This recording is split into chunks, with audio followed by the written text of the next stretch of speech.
Hey everyone, welcome to episode 5C of A Practical Guide to the Tower. So, in this episode, we are going to be looking at the late to end game perspectives on module progression. To help us with late game perspectives, we have none other than 589. He is going to, or if not, has already started his YouTube channel. So I'll link that in the description along with all of the others. So 589 is in a very similar stage of progression to where I'm at currently. Maybe he's slightly ahead of where I'm at. And he will be talking about the late game perspectives. And for the end game perspectives, I've gotten the help of Kristian, Greeny, and Crowbarzero. And even though all three of them are in the end game, they run pretty different builds from one another. Kristian looks at a very short range, Greeny somewhere in between, and Crowbarzero runs typically a very long range for his tower. So as you can see already, the video is a very long video. I hope you guys enjoy the content. The first half of the chat that I had with Crowbarzero is more on topic, but then after that we kind of digressed and had a chat a bit about other things, also tower related. So I'll just put the whole clip in and you guys can just look through it, and hopefully you might find something interesting there. Right, enjoy the video and I'll catch you guys in the next one. Next up we have 589. And while he still hasn't created any content on YouTube yet, he's made his intentions clear. He's going to be creating some content very soon. And right now, he's graciously agreed to help us with this video. So thank you very much, 589. So with that in mind, could you please spend a minute or two to talk us through the basic mechanics of your build currently? Sure thing. My build revolves around glass cannon, meaning I utilize damage to kill enemies rather than tank hits and rely on thorns. My best asset is Chain Lightning, which deals over 20,000 times my regular tower damage. Let's see if I can pull that up. So we have 22,000x multi here. That's a very developed. My second best asset is my Chrono Field, which slows the enemies down by quite a lot. Wow, wonderful. That's a very developed Chain Lightning. Alright, so what is your take on modules? What are your module picks for cannon, armor, core, and generators, and why? Okay, so currently I'm using Being Annihilator, Anti-Q Portal, Galaxy Compressor, and Multiverse Nexus, although I do intend to switch over to Astral Deliverance and Black Hole Digester in the upcoming months. Oh, okay. And why do you think the other modules for each category do not currently compare to your picks?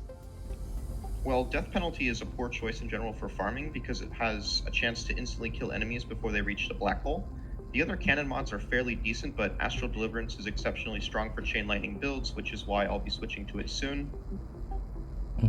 As for armor mods, Anti-Q Portal is the only option for glass cannon because it provides a 25x damage multiplier. All other armor mods are best suited for EHP or early game. There are a couple valid options for generator, but Black Hole Digester provides the largest coin benefit, so it's by default the best mod for farming. And as for the core mod, at the utmost extreme, Dimension Core is actually the best for farming and tournament, but that only applies to endgame players who already have all econ maxed. So for where I'm at, Multiverse Nexus remains the best option. Yeah, I think the stat requirements for those later game stuff is really quite insane, right? So with that in mind, for your module substats, for each of those categories that we talked about, what would your module substat picks be? And basically, how important are they to ensure the success of your build? Well, it definitely depends on the build regarding which substats you want, and it also depends on ultimate weapons as well as where you're at in the game. For cannon, I recommend multi-shot targets, mainly because that's great for Chain Lightning spread.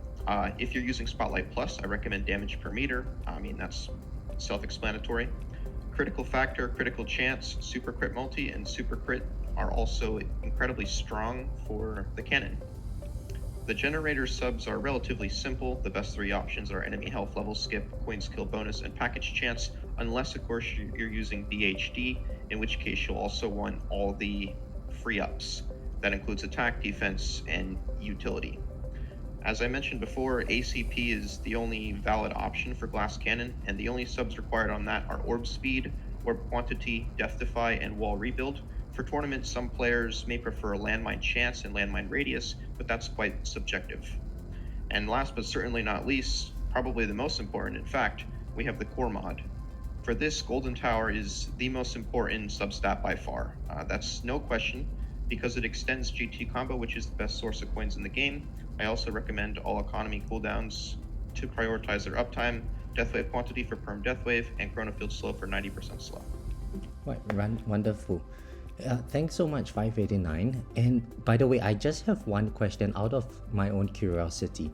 So what would it take for you to get from currently Galaxy Compressor to Black Hole Digester?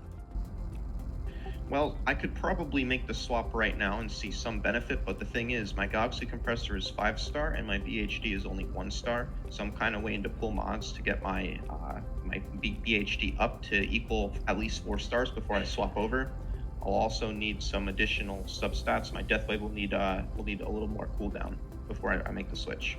Oh, wonderful. Thank you. And just so the viewers have an idea of where your stage of progression is, could you just show your lifetime stats?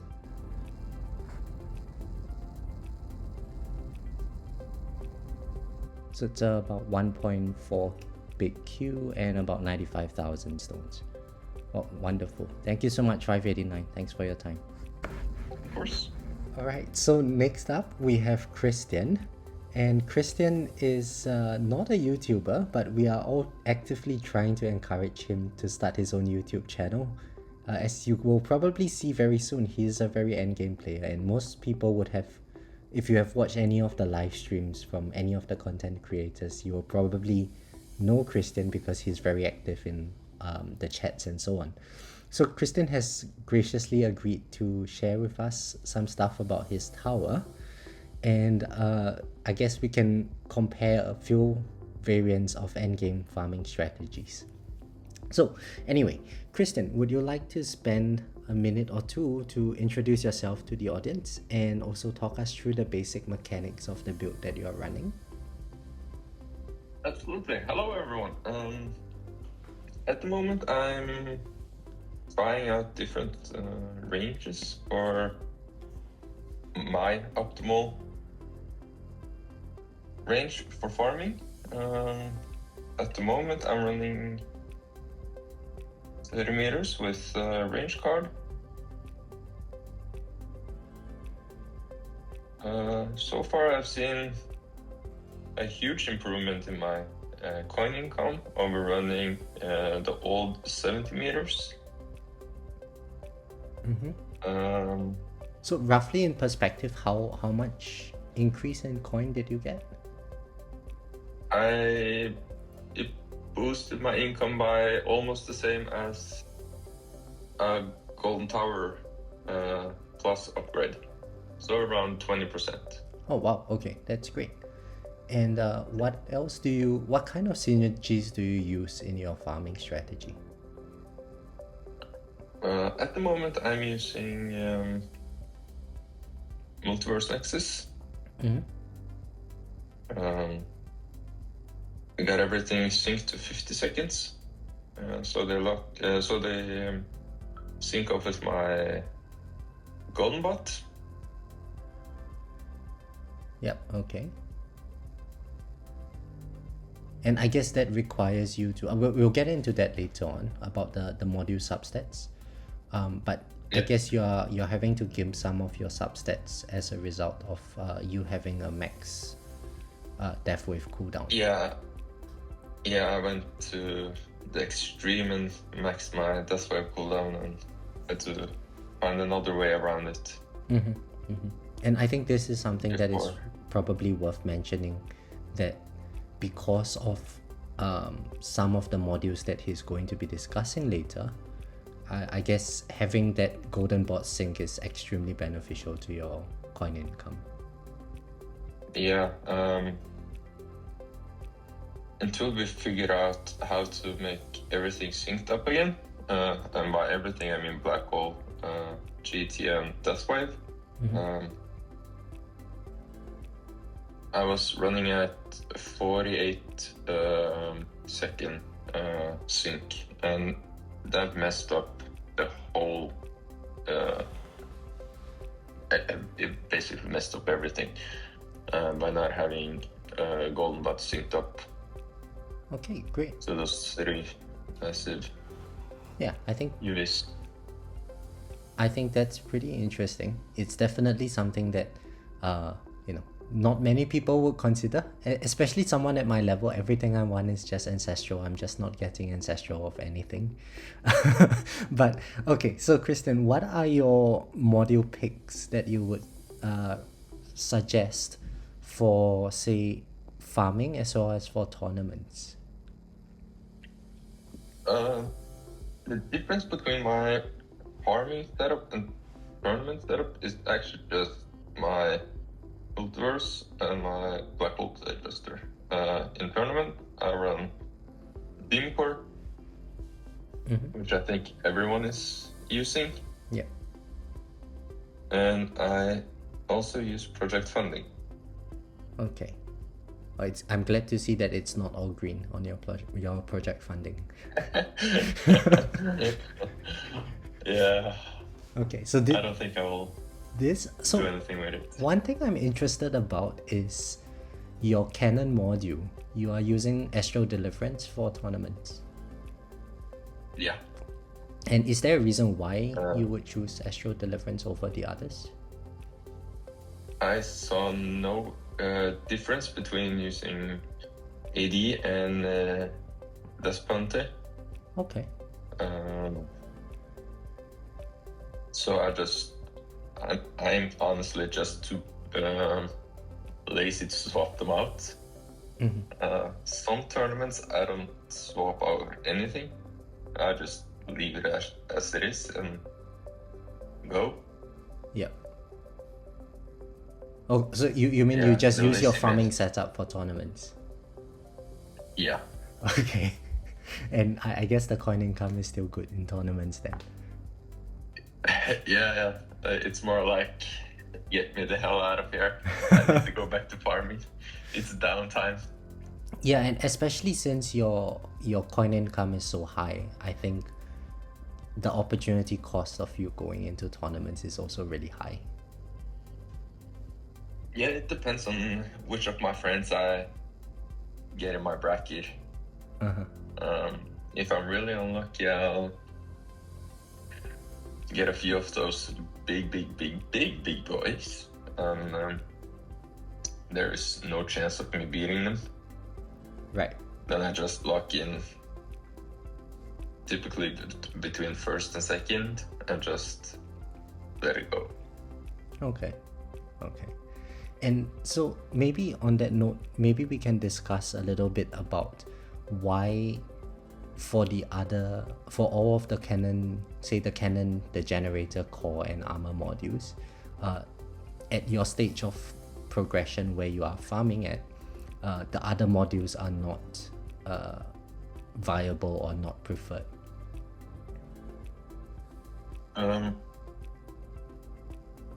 The main reason why I use AD was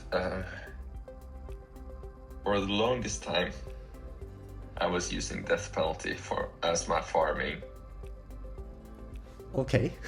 module. When was this? Oh, yeah, let's not talk about that, Ryan. It's kind of embarrassing, but that's okay. Honestly, I thought I was using another module, but hey, mistakes happen. Okay. I just lost 15% of my income without exactly knowing why, and then I had to get another person to take a look, and he was like, "Kristian, are you blind?" So that's felt AD was my I think it was the only other module that I had 5-starred out, so I just picked it. Now it's like, I think the overall best weapon we have in the game. Yeah, it's pretty good, especially with the bounce shot and chain lightning interactions, I think. Yeah, So that's I guess for the cannon module, it's pretty straightforward. And so with regards to the armor module, I saw that there are some people nowadays that are using like a low range setup with inner landmine development, and they sort of link it with the what is the one that gives the landmines, the inner landmines. I think it's Space Displacer. Have you tried that build? Space Displacers. Honestly, no. Okay. As you can see, I haven't used space for a long time. Yeah.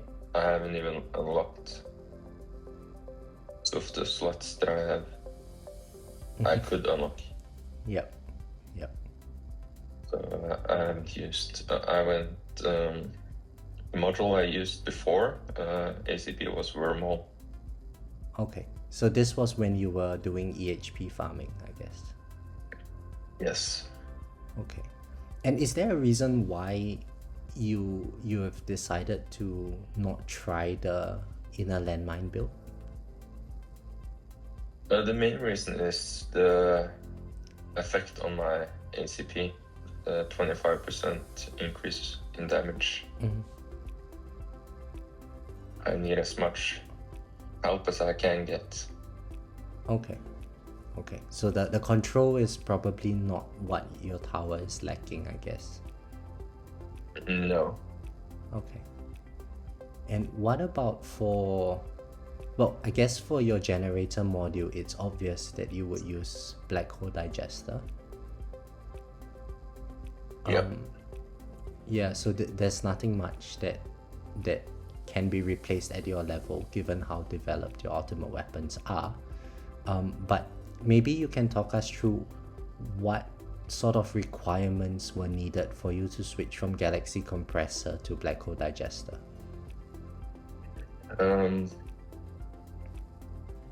This is a long time ago. I was watching Crowbarzero, and he was saying that you needed, I think, around 2 big Q lifetime coins for it to be really helpful. Yeah. Which is mostly put in pre-op workshop. Mm-hmm.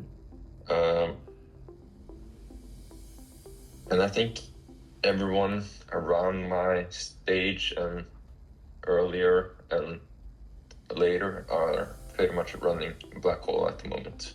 Yeah. Yeah. I mean, I would love to run with a Black Hole Digester, I just don't have it yet.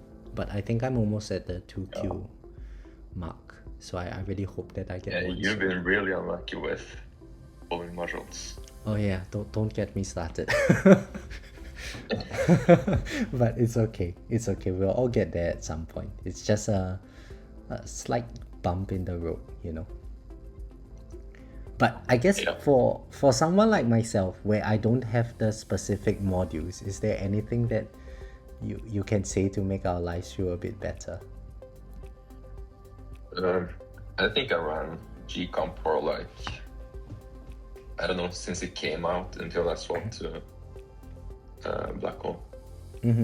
Yeah. G-Comp was pretty much the go-to module when modules first came out. Yeah. What about Singularity Harness? Do you know if that is a viable replacement? If we can get a Go Box sync?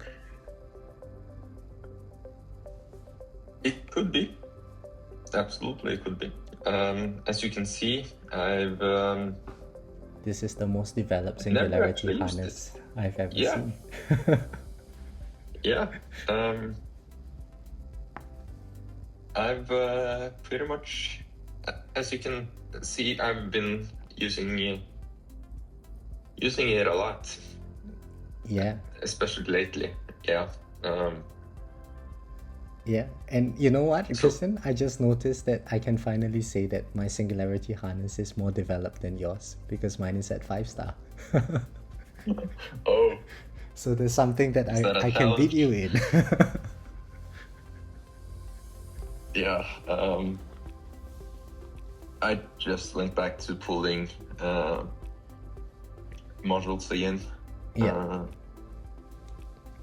So it shouldn't be that long until it's maxed out. Okay, great.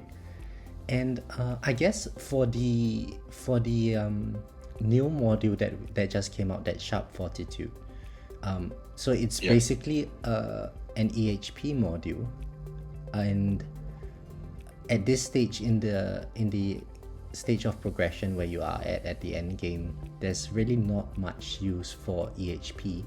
But do you think that when our modules get closer to say level 300 or so, EHP is going to be viable once again? That's a good question. It all depends on the developers. If they tweak health regen or base health HP a little bit, it could definitely become something we all go back to. Yeah. And if we ever get back to that point, I think the Sharp, what's it called, Sharp Fortitude? I think so, yeah. Yeah, I think that will be the go-to armor module for almost everyone. Yeah. I'm just not sure whether or not that day will ever happen, because it's very difficult, I guess, from a balancing perspective for them to make EHP viable without breaking the early game.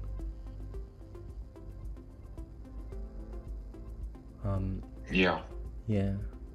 So what about for that shrink ray? I noticed you have one, but you also didn't pull it. Do you foresee any circumstances where it might beat, say, Astral Deliverance? I was talking to I can't remember exactly who, but he was noticing that, and he was running EHP farming. He actually noticed that he could force rays to move backwards. Oh, okay. Yeah. I haven't actually used it at all. I pulled it when it came out. Okay. So effect, I was like, nah, I don't need this. Yeah, it's hard to think of a situation where I guess if there's like knockback resistance or something, we might use it, but potentially the shrink ray is also going to be reducing your damage quite substantially, I reckon. Yeah, that's it definitely could be, but I don't see this effect being useful for me anytime soon. Mm-hmm. I might end up biting the bullet and have to max it out later on. I'm regretting not buying it when it first came out. Yeah. But that's a story for another time, I think. Okay. Oh, great. Yeah, so I think that's been very insightful, Kristian. So thank you very much for that. And I guess before we wrap up here, is there any advice you would want to give to people in the earlier stages of progression? Take your time. Enjoy what you're doing.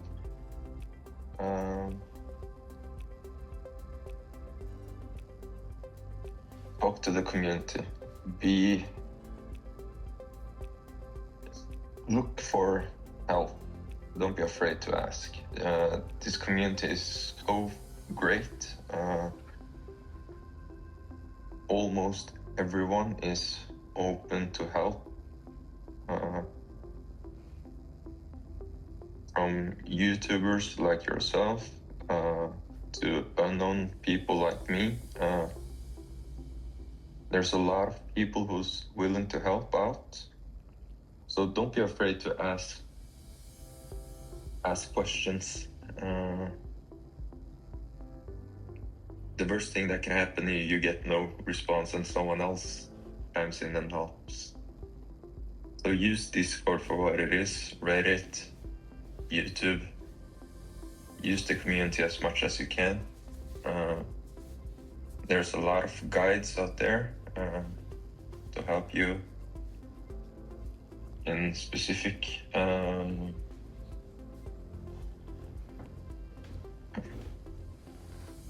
times of your development. So enjoy the game, take it slow, and have fun. Great. I think that should be. Thanks, Kristian. So guys, what this basically means is Kristian is giving all of us a free pass to message him as much as we want on Discord. Yeah. Yeah. Yeah, go ahead. All right. Thank you very much for your time, Kristian. No problems, Ryan. See. Right, finally, we have none other than Greeny. Most of you probably already know him. He is one of the very few players at the endgame.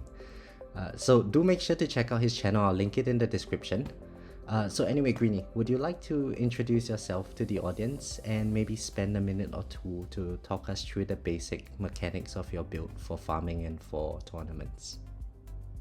Yeah, so I'm Greeny. I've been playing the game for around 2.5 years. I didn't spend too much in the first year, but then I've been spending. I think I've spent a decent amount of money since then. And yeah, I'm pretty endgame, I would say.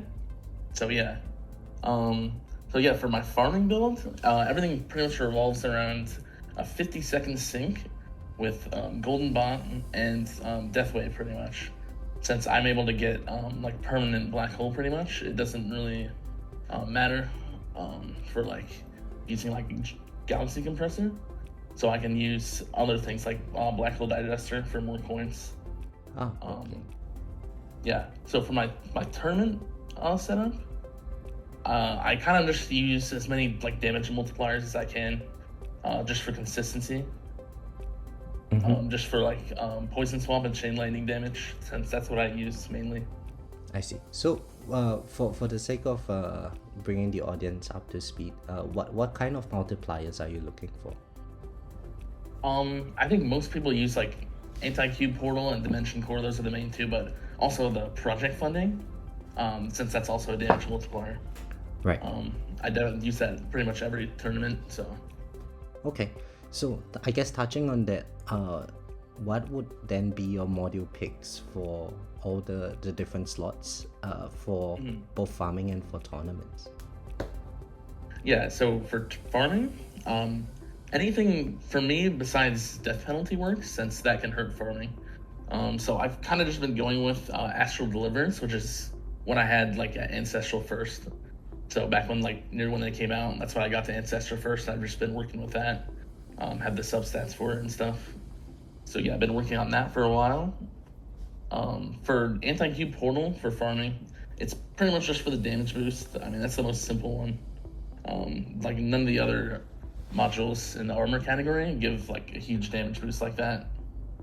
The Black Hole Digester, I think the main other option that people use is Galaxy Compressor, but I kind of said at the beginning, I don't really need the extra uptime, which is what it's mostly used for. So I can run that with a sync. And yeah, for Multiverse Nexus, the main reason is to give 100% uptime on Golden Tower. Right. And yeah, that's pretty much the main reason. And it also allows the Death Wave sync pretty easily with Golden Bot. Yeah, that's true. And I guess given how developed your golden tower is, it's probably Yeah. costing you a lot to not have it at permanent uptime. Yeah. Yeah, definitely. So, So yeah, for my tournament. Oh yeah, what were you gonna say? Oh, please continue. I was just gonna continue with the tournament stuff. Yeah. Yeah. So I use death penalty for tournaments. Since it's kind of, I guess it's kind of the opposite of farming. It just doesn't buff projectiles, but most of the other ones buff the projectiles. But death penalty has a 15% chance to just kill any enemy, which is definitely a lot better than the other builds if you want to get far. So I think that's definitely the play. Yeah.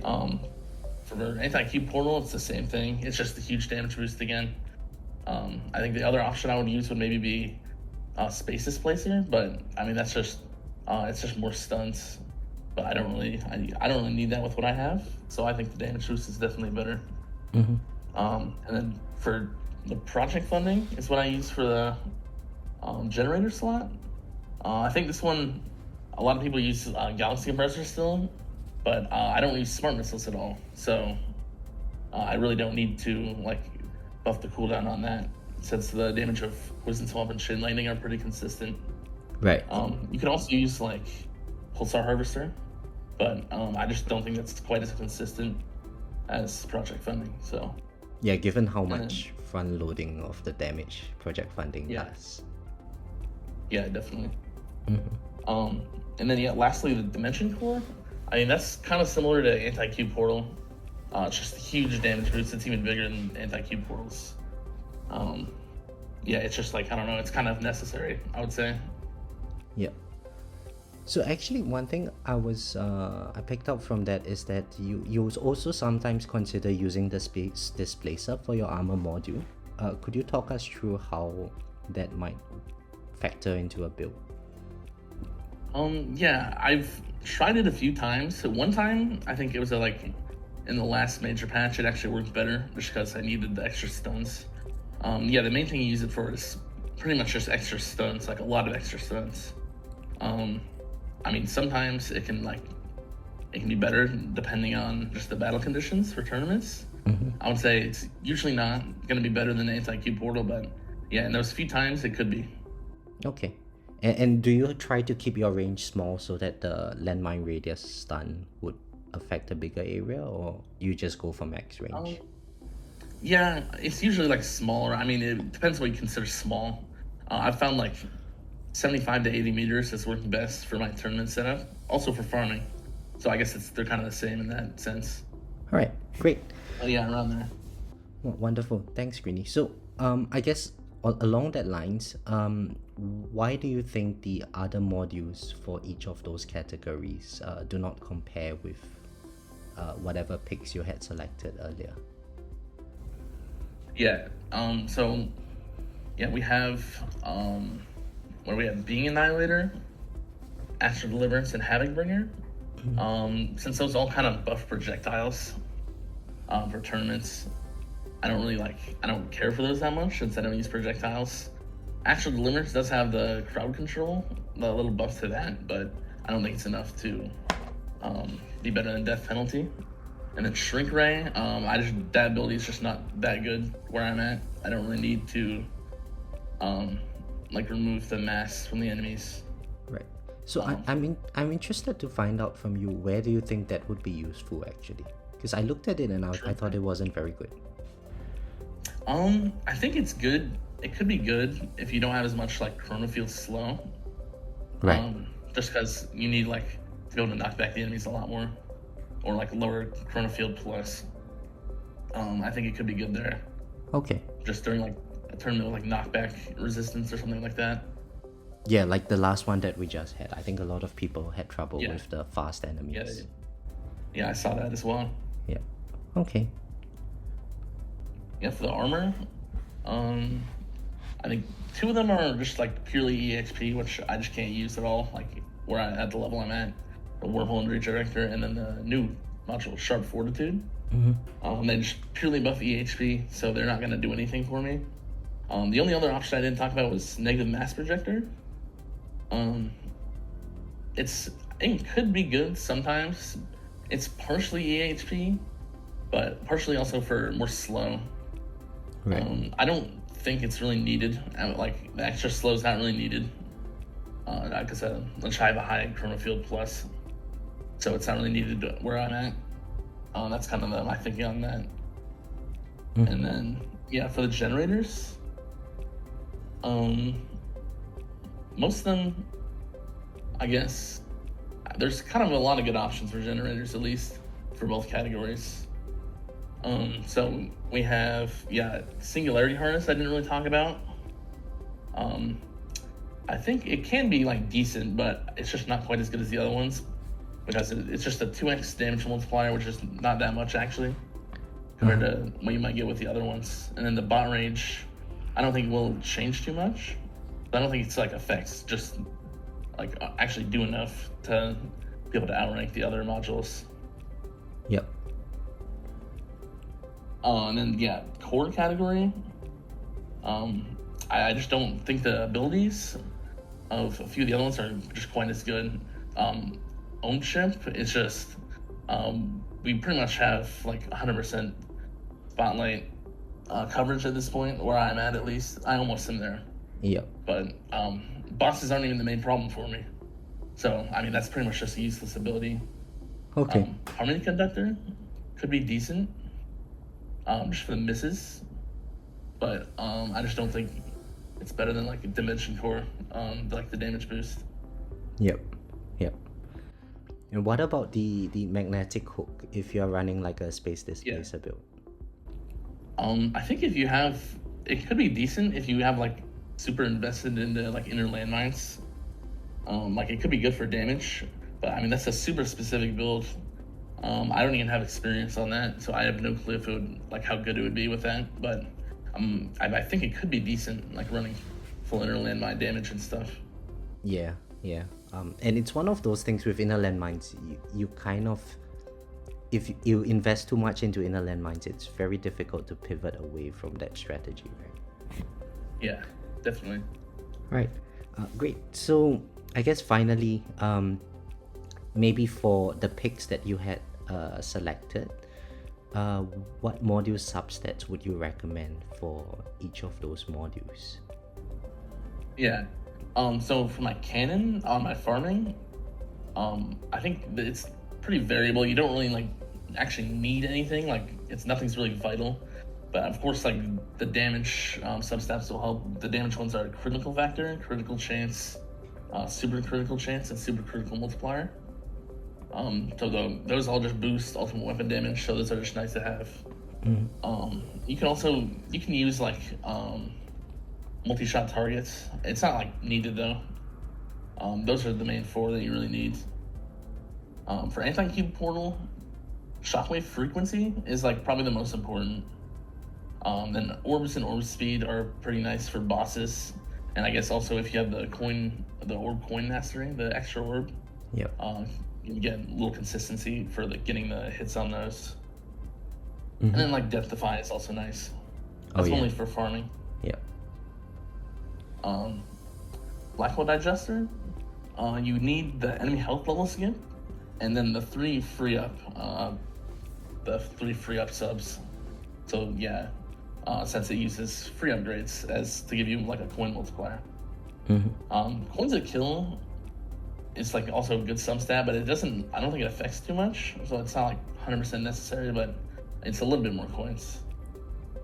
And then package chance, if you have the recovery package, chance mastery, I think definitely better for farming, since that's like the main place you're getting shards. I didn't cover the core module. I was gonna say for Multiverse Nexus, you need at least all 3 of the ancestral soup cooldowns for the sync, which is Golem Tower, Death Wave, and Black Hole. That's for if you have 60-second Death Wave, but you can with 50-second. All you need is the ancestral Death Wave cooldown and the Mythic GT cooldown, which will get you to 50 seconds. Yep. So you can sync that with the Golden Bot. And then GT duration and Death Wave quantity are also pretty important.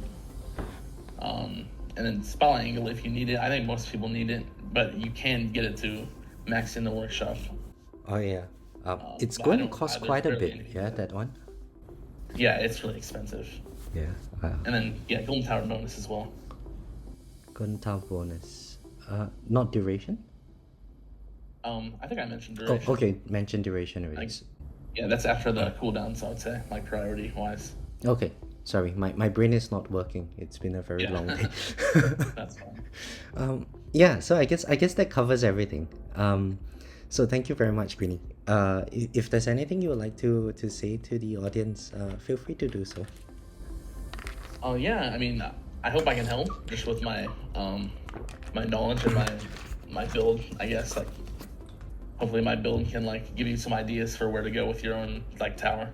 Mm-hmm. Yeah, thanks. And by the way, just before we wrap up, I'm sure everyone would be very curious to know what's your lifetime coin and stone set. Do you mind showing it to us? Yeah, I can show this. So I'm at 67.67Q lifetime coins, and then 161,000 lifetime stones. All right. Yeah. Thank you very much for your time, Greeny. Yeah, thank you. Right. Finally, we have Crowbarzero. So thank you very much for joining us, Crowbarzero. And thanks for having me. yeah, everyone knows you. So I'm personally a huge fan of your channel. I think when you were doing the Pump Up My Tower series, I kind of learned quite a lot of the mechanics from you over there, just from you watching you dissect other people's towers. So yeah, it's great to have you on board. Now, would you mind just sharing a little bit about who you are to the audience and just talk us through the basic mechanics of your farming build?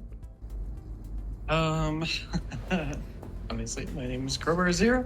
I'm kind of towards the end game of sort of end game, close enough. Where I've got all the mechanics going, and as you can kind of see, there's a lot of stuff going on the screen. So, right now I'm farming tier 16, and with tier 16, do you have my tower up so people can see? Yep. Okay. So there's a bunch of battle conditions that you have to deal with when you're farming in tier 16. So you've got orb resistance, death ray resistance. So these two are big because those mechanics are not going to be instant killing enemies. Armored enemies, so the first few hits, which are 16, are going to be completely absorbed, which is good and bad, depending on how you deal with it. And you get a little bit more bosses, which makes it more easier to get shards and all that stuff. And the big the one ultimate enemy is Protector's Ultimate. So they come in and they give some protection. Like the big one is they give protection from Black Hole. Mm-hmm. So those are something that you want to deal with, hopefully as quickly as possible. Yeah. So I've got Chain Lightning.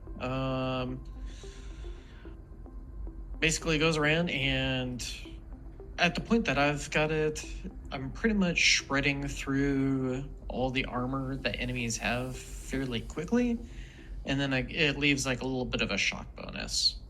So it's 1.66 times damage. Smart missiles, kind of my global damage. I say global as it basically affects any type of enemy.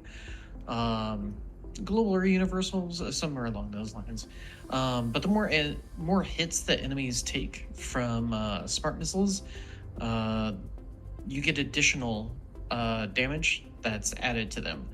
So it starts at like 38.5 times damage, and then the next missile hit is gonna bump this up to 77 times, and it just grows from there. Yeah. So having lots of missiles is really useful. I've got Chain Lightning Smite, which has a chance to basically add up to like assuming that none of these hits are absorbed by armored, I can get up to 35% of the wave's current max HP. Yeah. And I say 35% because you times that by 100, so you get up to 100 hits. So 35. And that's really effective versus like enemies that have your basic level of health. So that would be your basics, your ranged, your fast, protectors, and protectors ultimate. Rays are basically the prime enemies that you're gonna get the most. I guess that's what this Ultimate Weapon Plus is aimed to counteract. Yeah, so I think the percentage damage is really important given how much health enemies have where you are currently. Yeah, and it's a percentage of like the wave health, and that's why particularly those enemies and not enemies like tanks or bosses who have times 2 or whatever, times 2, times 4, times 20 health. It's not nearly as effective versus those enemies. Yeah. Cool. So would those be the two synergies, or you still use like Death Wave and Poison Swamp as well? Oh, I mean, I've got everything going. So like Death Wave goes out, all the effect waves whenever enemies are coming in, you can see the little red bloop, bloop, bloop. I don't know why the sound effect is important, but I just added it in there. It basically marks enemies for extra damage from Death Wave, but the main thing is the extra coin drops. Yeah. So that's particularly with farming, and having that up almost all the time is very, very useful. There was a little bit of a pause, but you also have to remember that it takes time from enemies to go from, like the corner of the screen towards your tower, and by the time that they make that distance, that little bit of a gap that I have in the waves, usually I can basically hit them with another Death Wave effect wave. Yeah, and correct me if I'm wrong on this, but the way Death Wave, the effect waves proc is that when the effect wave triggers, every enemy on the screen gets tagged with the bonuses immediately. I believe that's how it works, yes. Okay, cool. I think the old mechanic, it would be affected as the wave goes out, but I think to simplify the processes, whenever it goes out, it just, in the background, it just instant marks all the enemies. Yeah, because I think it must have been you who mentioned it in one of the earlier videos that you made. Or maybe it was someone else. I think I mentioned something along that. Yeah, I probably did. Yeah, that's where I get most of my information from anyway. Okay, and what about so I noticed you have your swamp earlier as well, so you're using that? Yeah, I'm using you can barely see a little bit of poison swamp going on. So Chrono Field grabs the enemies, it swings them around and usually into the black hole. And then if there's a swamp there, they get affected by the poison swamp.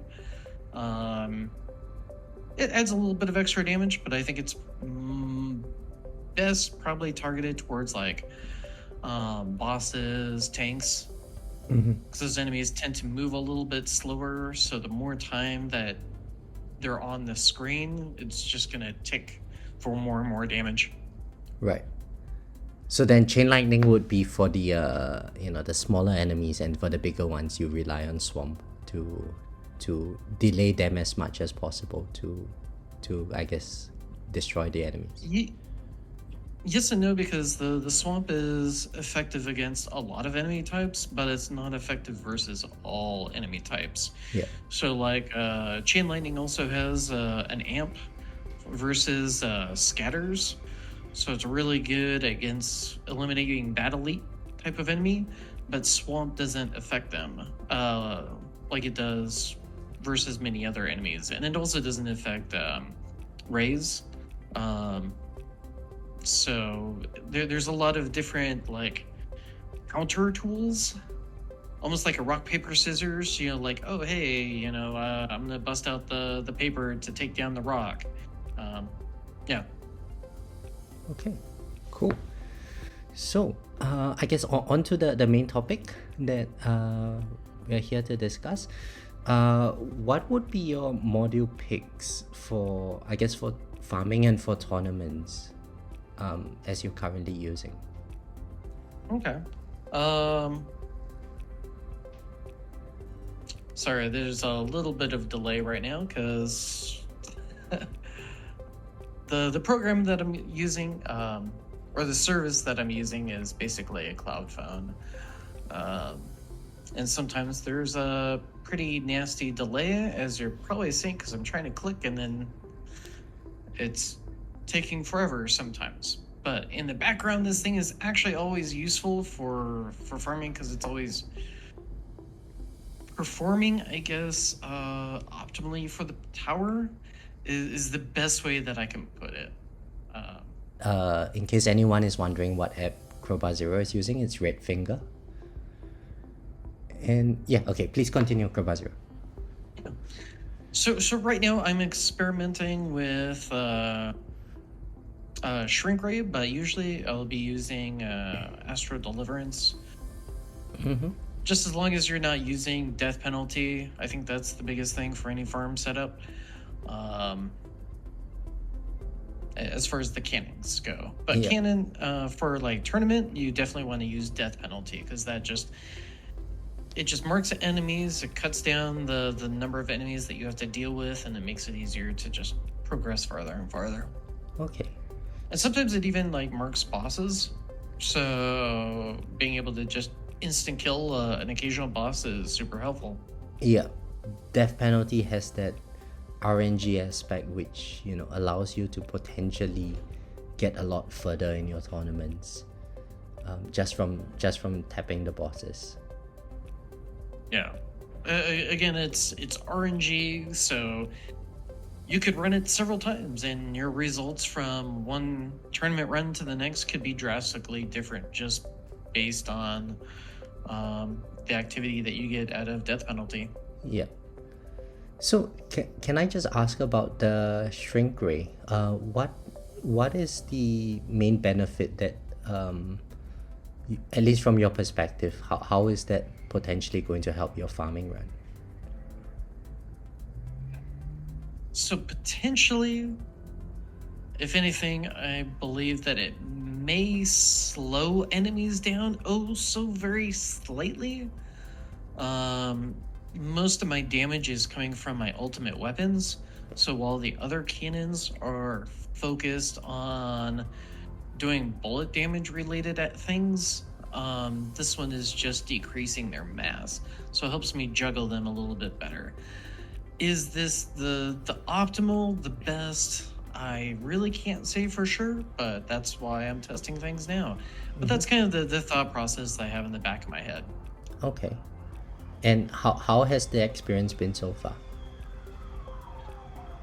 So far, not too bad. I'm just testing some of these things out right now, so that's why I have it. And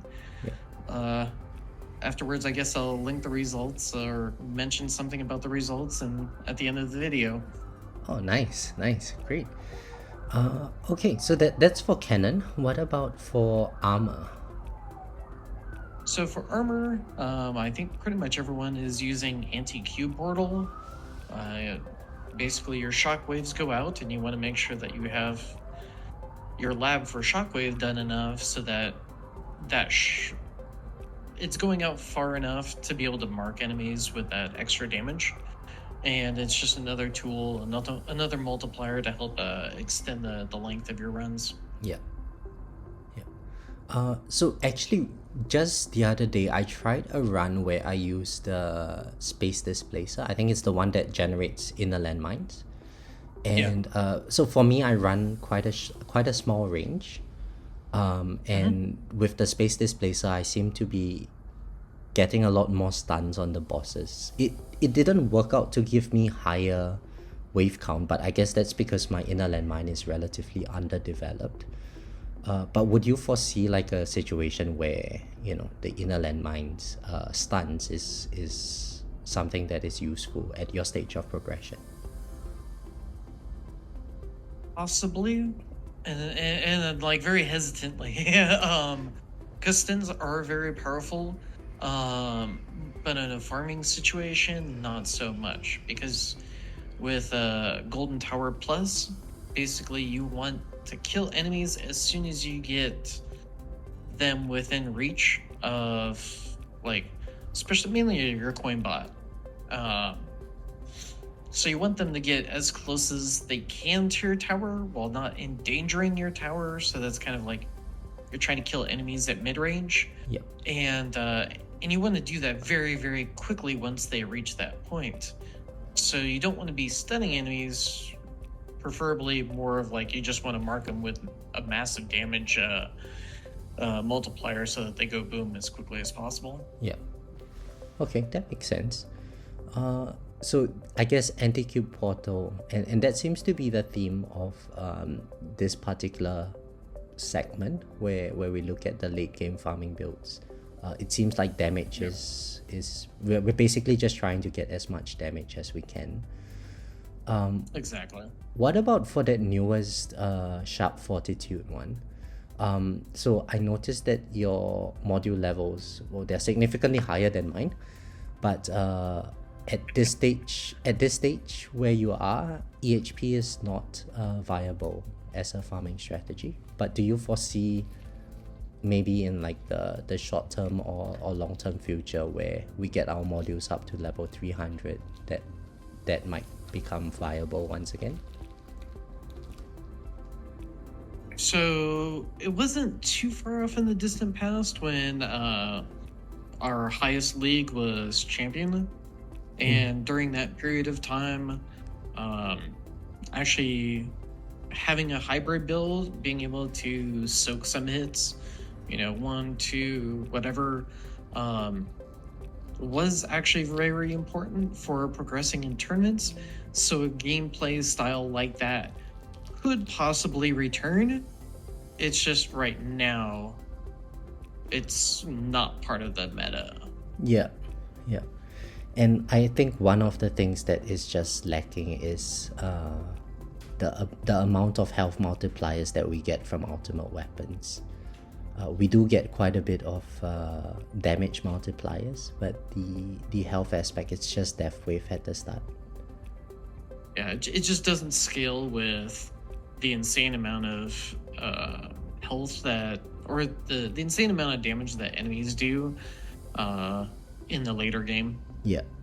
And I was just oh, sorry, please continue. I was gonna and I think that's probably a pain point for a lot of players when they transition out of champ, because they're used to being able to play with health being a very important aspect of their build, and then all of a sudden they hit this wall. Yeah. That it's not really doing anything, if anything at all. And the faster that people can dedicate themselves to making that transition, they can start overcoming that wall. Yep, completely agree with that. So just the other day, I was taking a walk and I was thinking, because as far as I know, the Ultimate Weapon Plus for Black Hole isn't really doing very much. But if they could somehow make like enemies being killed in Black Hole to add some health multiplier that could synergize with Death Wave and potentially make EHP somewhat viable in the later tiers. Well, I guess I'm not sure. Well, I don't think they're going to put in like a damage over time aspect, because they already kind of have that with black hole damage. But this is going to be super controversial what I'm about to say, but there is, I think, a little bit of a purpose actually to it. So when you're, let's say, your tower is here. Can you see my mouse? Yeah.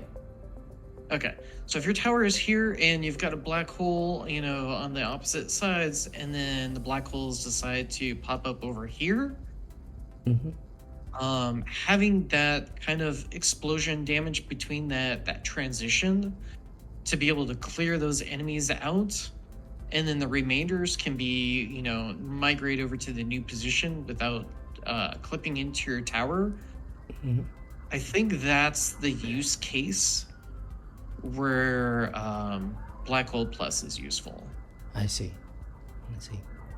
Cool. Now, so that's for armor. What about for your generator? Yeah. So right now I'm using Black Hole Digester. I pretty much have most of my cooldowns to the point where most of everything that I've got going is almost about 100% up all the time. I say almost, but the big limiter is Coinbot, because you at max you can only have 40 seconds of duration uptime out of the 50-second cooldown.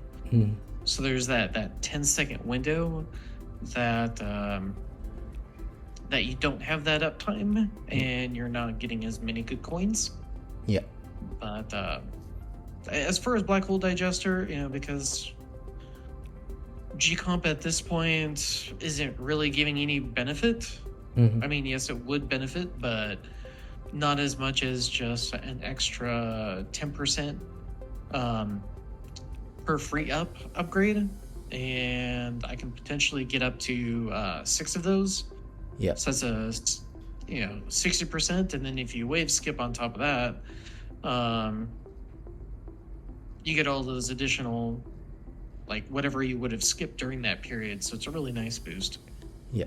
So would you know roughly like a ballpark increment in your coins between Black Hole Digester versus Galaxy Compressor? Oh, I haven't done that test in a long time. I don't think it's something you would want to do as well, given how much coin per minute you're currently generating. Yeah. Yeah, it would, because the big thing is the limitation of the Coinbot, and G-Comp isn't going to affect that. Yeah. So probably at my point, it would be the difference between Black Hole Digester and Singularity Harness. And in which case, Black Hole Digester wins out. Is it by a large margin? The last it's been a while since I've checked, so I really don't know what the margin is. Okay. Right. So I'm asking this for my own personal curiosity. I guess I should do the test, but I don't have a Black Hole Digester. Periods, as you're going from hybrid into glass cannon, where Singularity Harness, especially if you've got like a really good Coinbot, they can actually be pretty close competitors as far as performance wise. Oh, okay. So I guess I get to use a poor man's version of Black Hole Digester until I get mine. Because I've got a 5-star Singularity Harness which I haven't used before. Oh, okay. Yeah, maybe after this call I will try that out and we shall see. Yeah, if naturally you've got everything synced up, then you're pretty good. Right. If you've got the natural sync going, then with Coinbot, then yeah, it can be a good tool. And what about for tournaments? I presume the choice would be between the Project Funding and Pulsar Harvester. Yeah, Pulsar Harvester is good. Project Funding is good. Probably one thing that a lot of people don't talk about is Singularity Harness, because it does allow Flamebot to drop a double damage buff on enemies. and you don't have to build up to that. Oh, okay. So, depending on what you're doing and what you have, Singularity Harness might be viable too. Okay, cool. I should definitely test out those things. Right now, just because of how strong my econ is, project funding usually pretty much wins out. So, could you elaborate on that? Like, what is the importance in having econ as it pertains to damage? So, and this really only applies to like project funding. As I mean, yes, having good econ will throughout the game you can put that into your workshop. Once your workshop is maxed out, there's not a lot that you can use your cash for. But in this case, if you're using project funding, I think it's basically like a log 10 multiplier of your cash. So that adds up to being a lot more than just a ×2 bonus that you would get from like Singularity Harness. Oh yeah, definitely. So, and I think one of the things that I realized when I switched over to project funding is, yes, there is a lot more damage, but it does take quite a bit to make it work in your farming setup, especially moving from Galaxy Compressor where I was. Just having lower ultimate weapon activations in the form of smart missiles and chronofield back then, I had to figure out those problems first before I could actually make the switch to project funding. And sometimes it's just better because you have more activations, which means, let's say you have smart missiles. You have more smart missiles hitting enemies, and you've got the amp that's building on them. It just makes them progressively more powerful. So, yeah. Great. I guess the next would be for core. Yep. So right now I'm running Multiverse Nexus. I know Greeny has a setup, and he released a video where he's doing a 50-second cooldown build, but with his, because he doesn't have that last upgrade into Deathwave cooldown, he has to have Golden Tower cooldown maxed out, and then he has to have an additional slot that's dedicated to Black Hole cooldown, just so he can reach that 50-second mark. Yeah. With what I've got, I can slot in Spotlight bonus. Instead, technically I could probably slot in something else if I wanted to, but it frees up that slot, and I only need a mythic on the Golden Tower cooldown. Yeah. And for anyone that's wondering, I rolled this recently. It costed me about 2.5 to 3 million reroll shards, just to downgrade it from Ancestral to Mythic. Oh my goodness. Yeah. I wish I didn't know this, because I'm 5 levels away from rerolling my Multiverse Nexus, and I've not been very patient with my reroll shots. So I've been using them every time they go above 1 million. Okay, well, just another thing to kind of put that into perspective, so you can see when you're rolling that last slot, it costs, or the 7th slot, costs 1,800 per roll. Oh god. So, yeah, it costs a lot more to roll. Oh gosh. Okay. So the first couple are not going to be nearly as bad, but once you're rolling into like the 6th or 7th, and it's like, oh, this is painful. Yeah. And I guess. Oh yeah, Kristian messaged me, and he's like, that's with max cost reduction from the vault. Oh yeah, definitely. So I guess it's worth mentioning. I had a similar experience when I reached 161 and I wrote my Multiverse Nexus. I didn't have the band perks. The bands labbed in my labs, and it costed me 3 million reroll shards to get my multiverse nexus up to where it is today. Yeah, that one.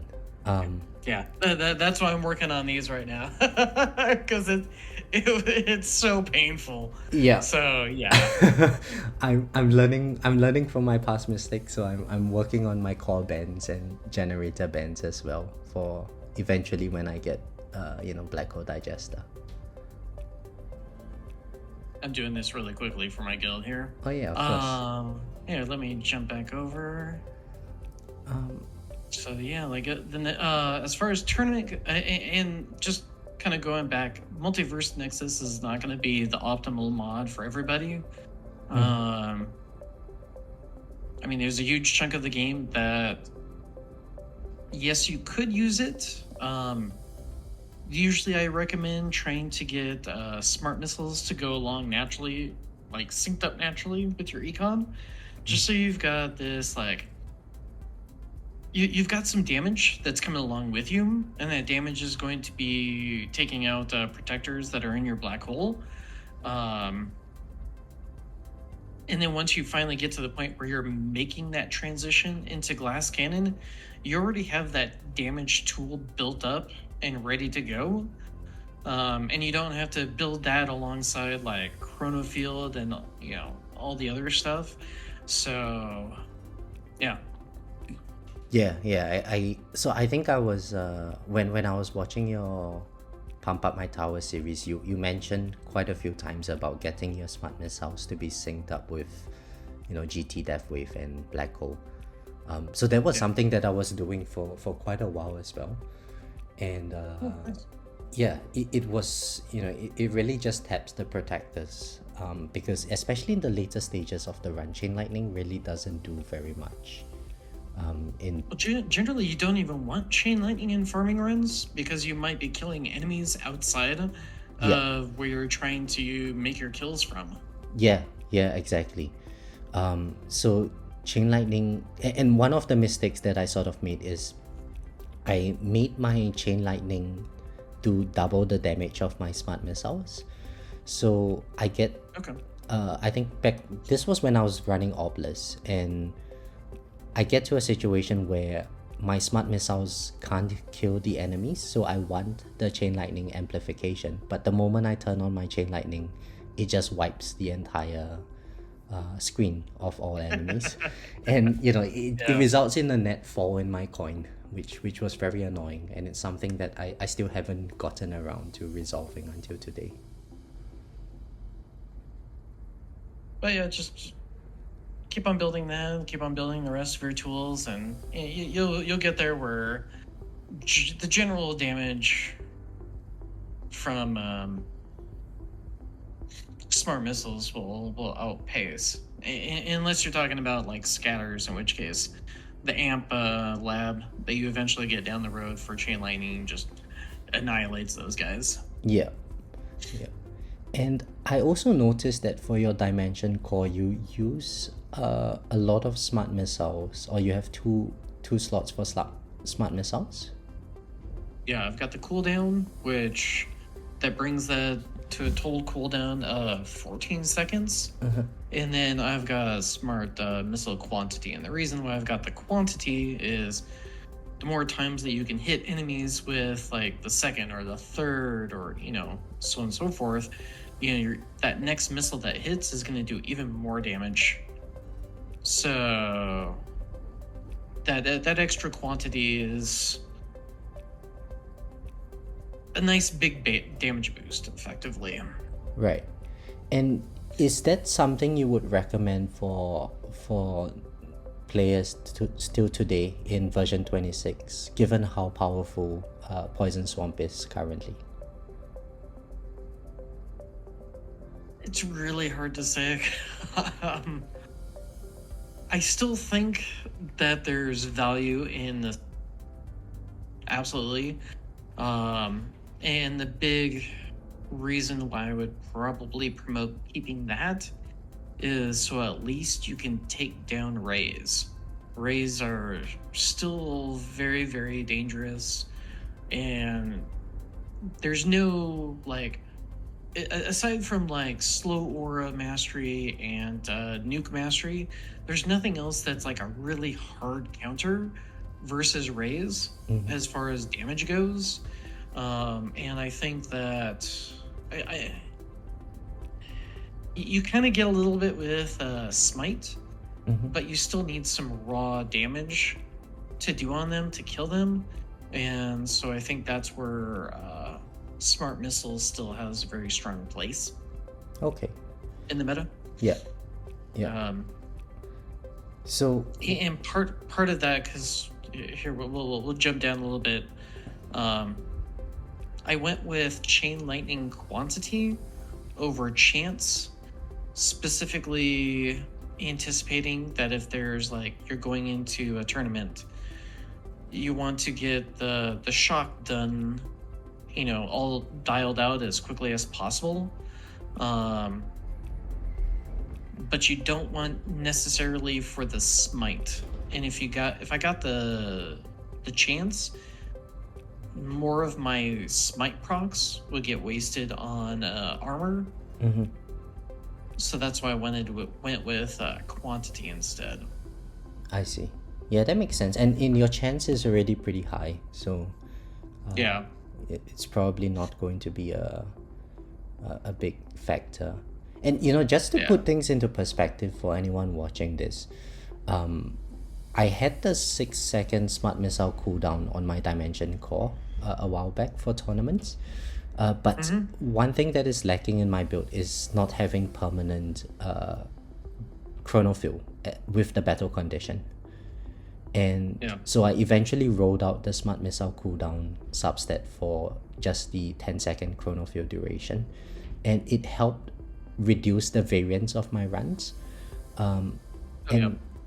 It just allows me to survive longer when there is the ultimate weapon battle condition. But in battle conditions where bosses have more HP, for instance, it's you know, I'm lacking that extra damage that smart missiles provides.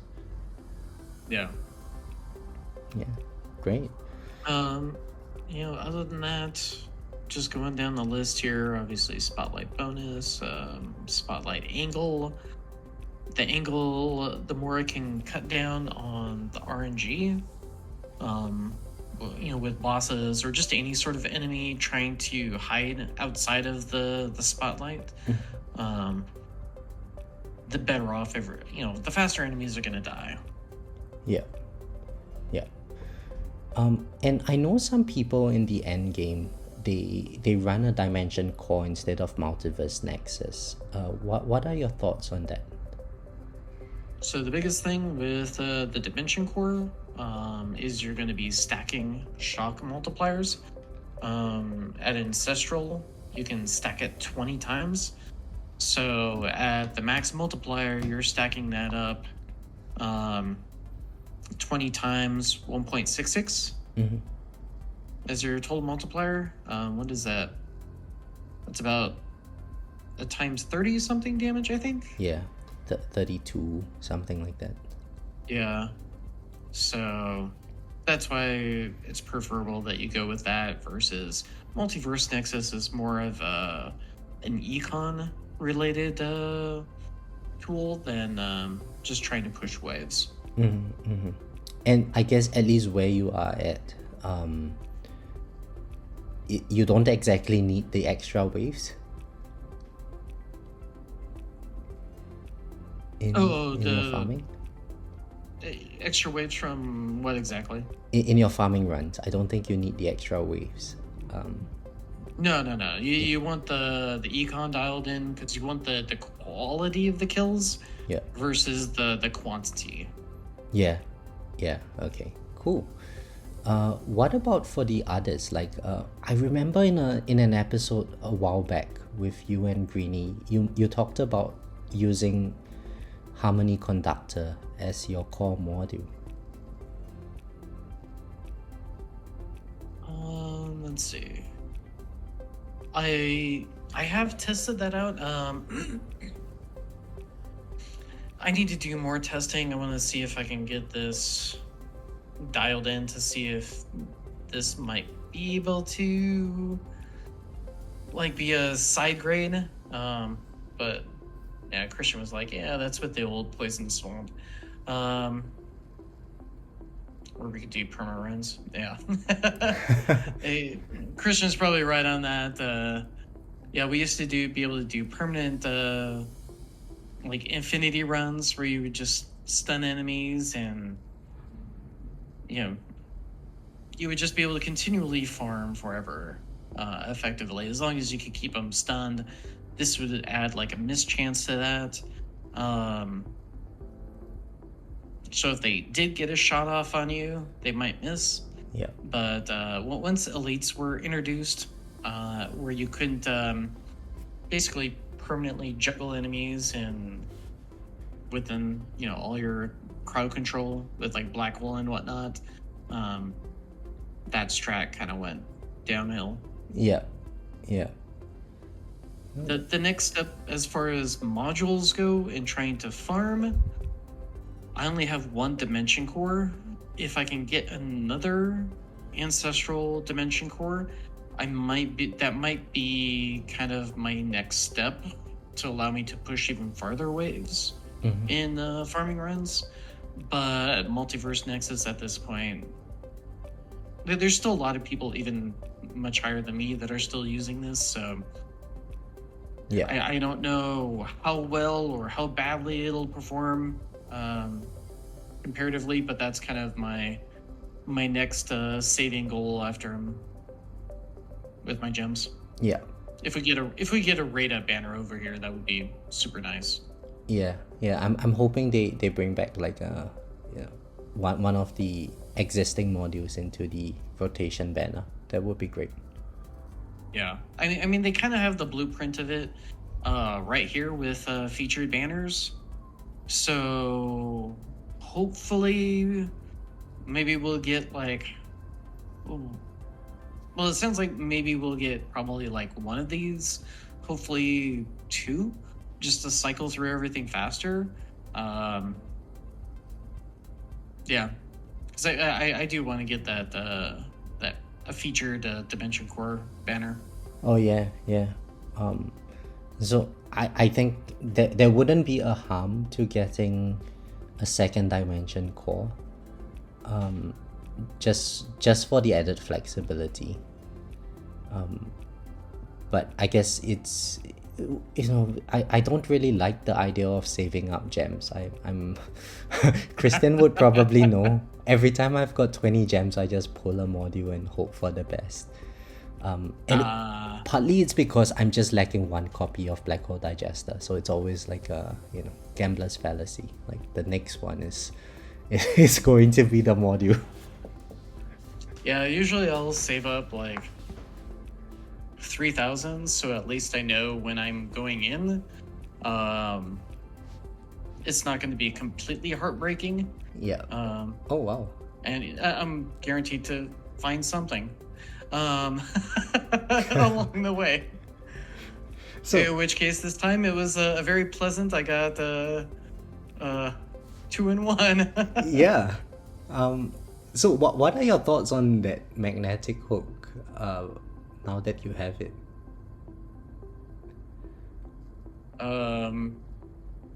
And it's 5-star. Yeah, now it's 5-star.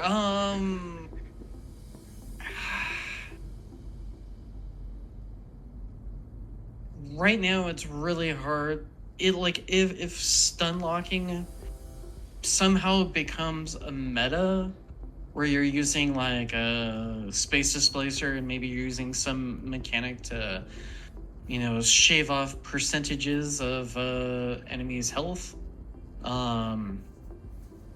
maybe it would have a place, but right now, to the best of my knowledge, there's not a place in the meta for that yet. Yeah. And it's still nice to have, I guess, because we never know when the meta will shift.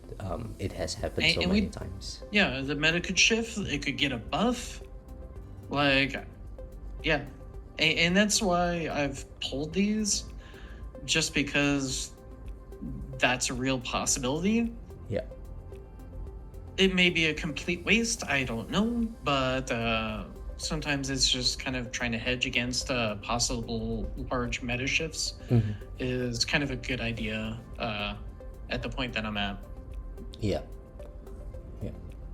And oh, sorry, cycling back to the cannon modules for Havoc Bringer, does that have any interaction with Poison Swamp Rend?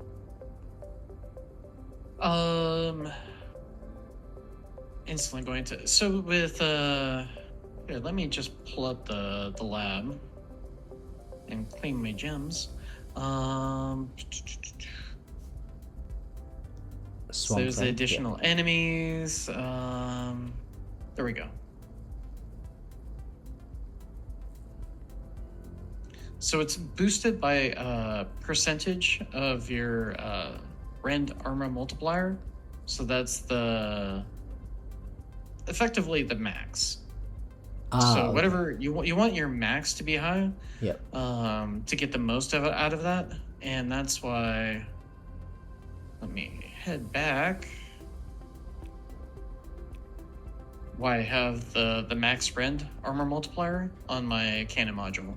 Okay. I see. Okay, that makes sense. So it's just based off the tip top damage, not actually doing the whole buildup of damage, which it already kind of does, but that's completely separate from Rend itself. I see. Okay, so right then, I guess in terms of the sub-module effects for cannons, so it's really dependent, at least based on what I'm inferring. It's really dependent on what ultimate weapon pluses you're working on. Because if you're like Spotlight Plus, then damage per meter is great. If you're going into Poison Swamp Plus, then Rend Armor multiplier. No, you don't need Poison Swamp Plus. You just need to have the labs done for Poison Swamp to be able to get the use out of the Rend. Oh, okay, cool. So yeah, it's just Poison Swamp Plus just does its own separate that the damage is slowly going to build afterwards. Mm-hmm. So that's why I meant where it's like there's another build up mechanic, and that's just the poison gets incrementally more potent the longer enemies are alive, but nothing to do with Rend. I see. Great. Oh, and I'm sorry, I just noticed you halved your coin going into the modules tab. So I think when you went into the modules tab, the coin per minute that you were generating dropped from 1.4 Q to 680 trillion a minute. Yeah, because it's probably trying to recalculate everything, and then once it recalculates after a full cycle of Golden Tower Plus, then it's going to show like, oh, this is the average that you're making about now. Yeah. Great. So I guess those are all the questions that I've had. One thing that I wanted to compare and contrast between your tower and say Greeny's and Kristian's is in terms of the range. So Kristian runs a very short range. Greeny is somewhere in between, and I think you mentioned on normal runs you tend to go for like 100-ish meter range. Maybe you could share with us like the main differences between the three farming setups and why you have chosen to go with a particular range. Okay. Kristian just chimed in that they're doing 30 meter and 43.5 with the range card. Yep. Just gonna click over here so people can see whenever it decides to register it. It's taking its time.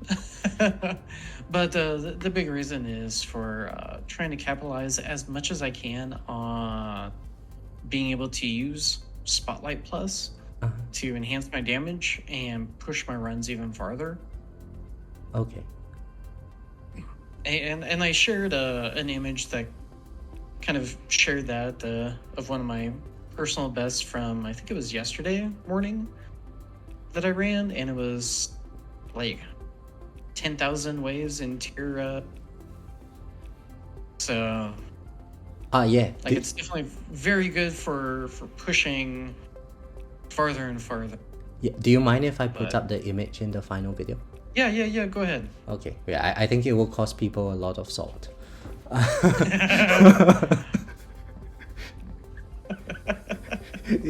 It's not the best coins per minute setup, but it's definitely one where I can set it up. I don't have to touch the runs. The runs can auto restart, and I can always be making like really good coin. Yeah. Unlike right now, I'm playing with like lower range just to see if I can pump out better coins per minute, and see how that compares, even if the run is shorter in length. Mm-hmm. But yeah, it's kind of nice. So like worst case scenario where I'm setting up right now, I could jump in later in the run and just pump up my range. Yeah. And assuming that the lower range was still more beneficial for CPM or coins per minute, I could kind of hedge it so that I wouldn't need to interact with it a whole lot to be able to push very far, and which means also better sells. Yeah. I think I was making, if you're showing that picture, it was like 1.8 million cells from that run. Oh gosh. Okay.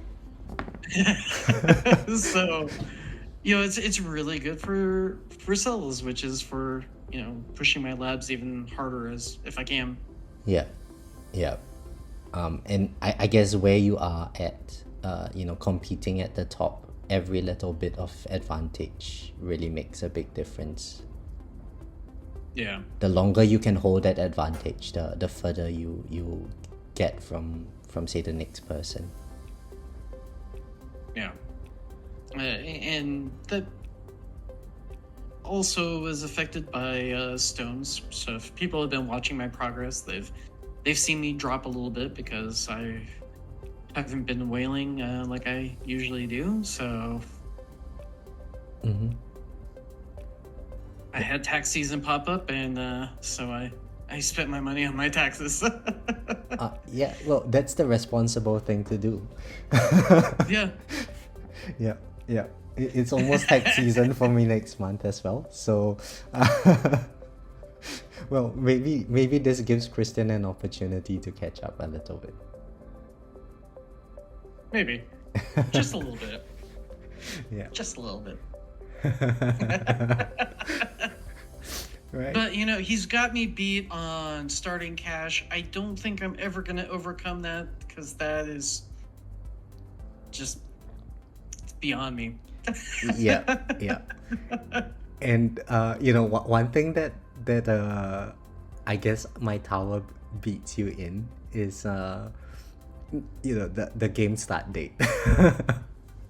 Cause I actually started the game in 2021. Oh, okay. Yeah. That's the only metric. So you were a year one player?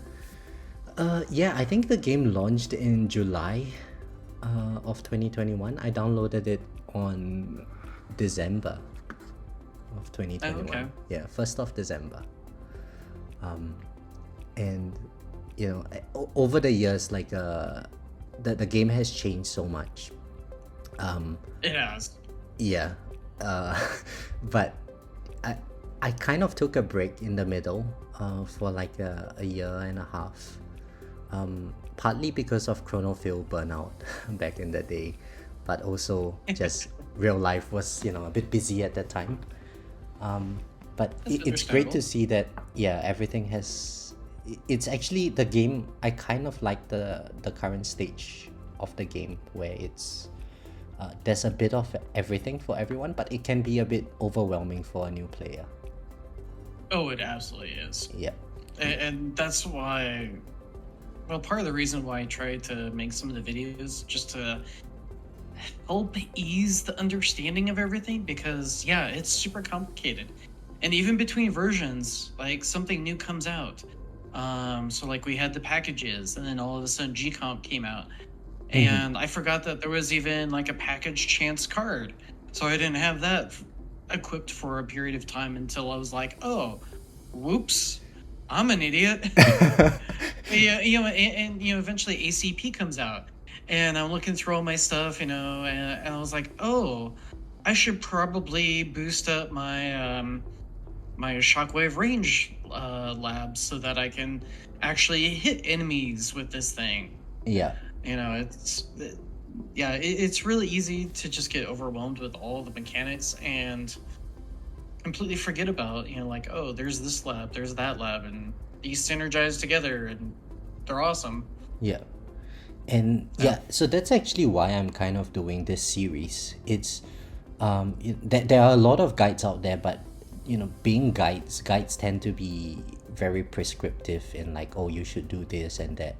But what I hope to achieve from this series is to give people an understanding of the different factors of consideration when they are choosing particular things.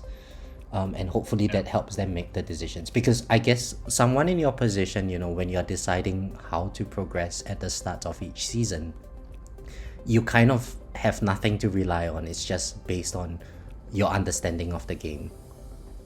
Yeah. So thank you very much for agreeing to come online, and especially for everyone. It's been such a great community. Everyone is just so willing to share their opinions. And everyone's build is also like drastically different. So like last version, I was rocking it, and then this version I'm suffering because Greeny's Poison Swamp is so much farther along than mine. And just looking at the tournament results recently, he's just been blowing me away. But everything shifts back and forth, so yeah. And Kristian's like, noob. We've got Kristian as the peanut gallery in the background, who's listening in on this and DMing us. Yep. So for anyone wondering, Kristian is sending some messages on the site, but I'm hesitant to open up the chat log in case something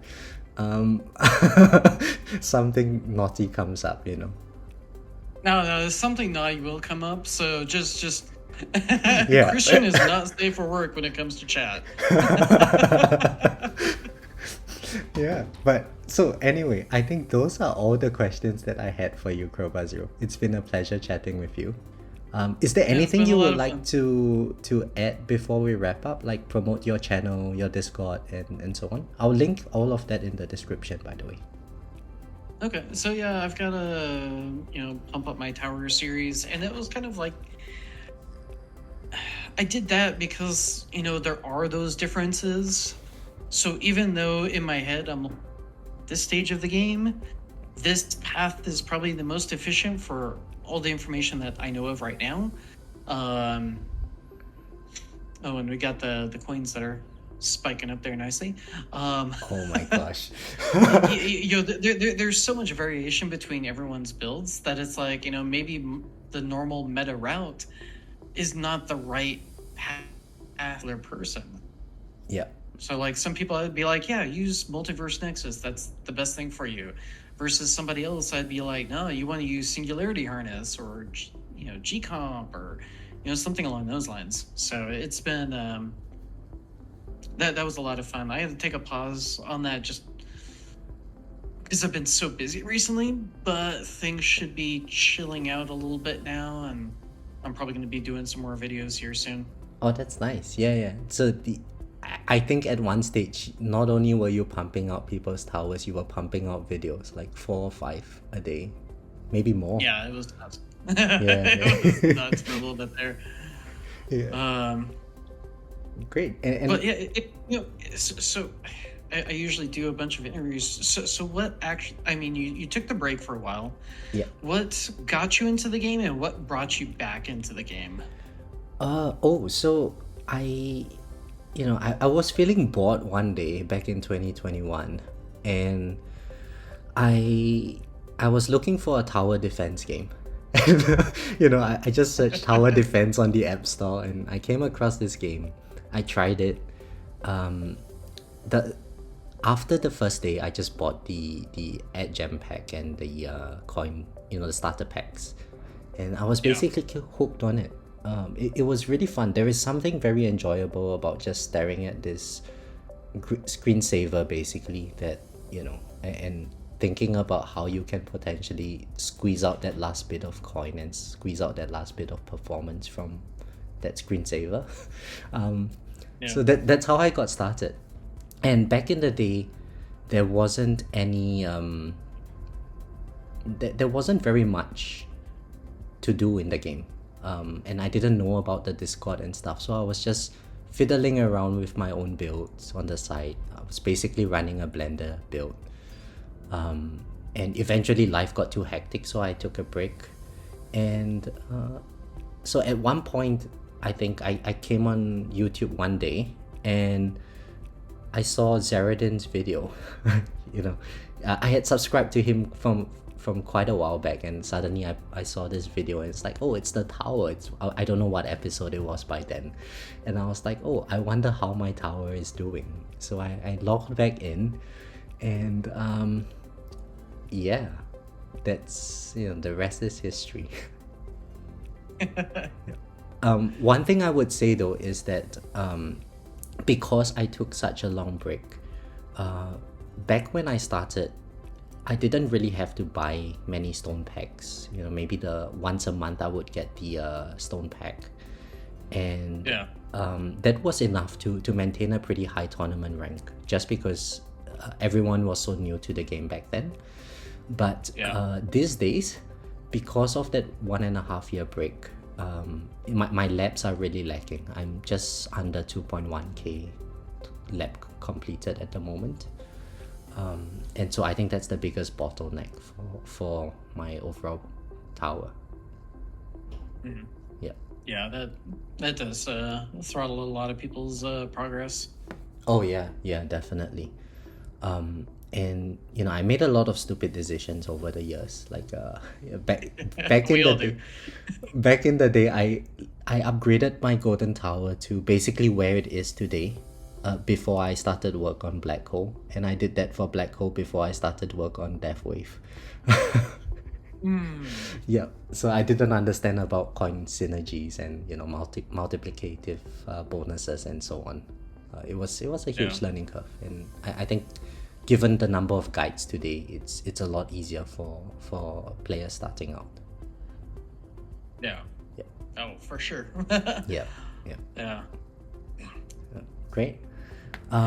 So anyway, thank you very much for doing this, Crowbarzero, once again. Is there anything you would like to add before we wrap up? Not that I can think of off the top of my head, other than get into it. It is a niche game. It is not for everybody. And oh wait, I should probably close that chat window. So, but yeah, if you guys like little incremental progression games like this, you'll probably enjoy it. Whether you decide to deep dive on whaling or that's entirely up to you. But yeah, as long as you maintain that enjoyment of just that slow progression and trying to figure out, what's the best thing to do now with this? Like right now, I'm experimenting with ranges. You'll probably enjoy this over the long term. Yeah, I completely agree with that. It's nice to know that even at your level where you're basically endgame, there's still stuff that you're excited to look forward to in testing this game out and so on. Oh, jeez. Like the next hype thing that I'm going for? Yeah, let me... And the delay in Redfinger right now, because it's basically a cloud phone, so I access it from a browser. And sometimes when I guess things are busy over in Taiwan, it's really, really laggy. Yeah. which you guys have seen a little bit, and I'm probably going to make a video about that. But my next big one is going to be for Chronofield Plus. I think that last upgrade is like a 20% increase in effectiveness. Oh wow. And like being able to toilet bowl, as everyone calls it, enemies into your orbs, and 20% more effectiveness in that is it's really, really nice. Oh yeah, I yeah. want it really bad. Yeah. So Especially because right now bosses are what killed me. So yeah. No, definitely. I mean, my chronofill is like less than half of yours, but even then, I think, every level that I put into it, I can see the benefit increasing, and it's definitely something I want to work on next. I think bringing it to 8 or 9, where I'm at, is going to really help a lot with my overall performance. So where is your Chronofield at right now? I'm at level 5. Oh, Chronofield Plus? Yeah. Oh, wow. Nice. Yeah. The first few levels are pretty cheap. And the next upgrade for me is 1,000 stones. I would have gotten it yesterday, except that I do want to work on slow aura mastery and nuke mastery. Get them unlocked first. Before I put more stones into Chronofield Plus. Gotcha. Yeah. Yeah, it's definitely the deeper you go into it, the like you start noticing the effect of the upgrades. Like level 5, you're like, oh hey, I can kind of feel the flavor of it. Yeah. And then once you pump it up like even more, you're like, oh, I'm starting to see the percentage damage that my boss orb hits are taking on bosses. So it's really nice. Oh yeah. It's brought it up from like what 5-10% up to where I'm at currently. It's 26%, and I guess for you can get like 60% or something, if I'm not wrong. Let's just say, like I'm in this section of this run where I can easily kill enemies. Hopefully it allows me to click that. Yep. So I was trying to see the percentage, but yeah, it can get pretty high sometimes. Yeah. I guess we can wrap it up now. So thank you very much for joining. And I will make the compilation and tag all of you guys into it. And so I guess to wrap things up, not just to you, but like to Greeny, Kristian, 589, Spartan, Tags, All Clouded, JPJ Plays. Thank you all for making this series possible. I'm sure we have brought collectively a lot of information for people in the community, and I think on behalf of everyone, I would like to thank you guys for all your inputs on this. Yeah, for sure. All right, thank you.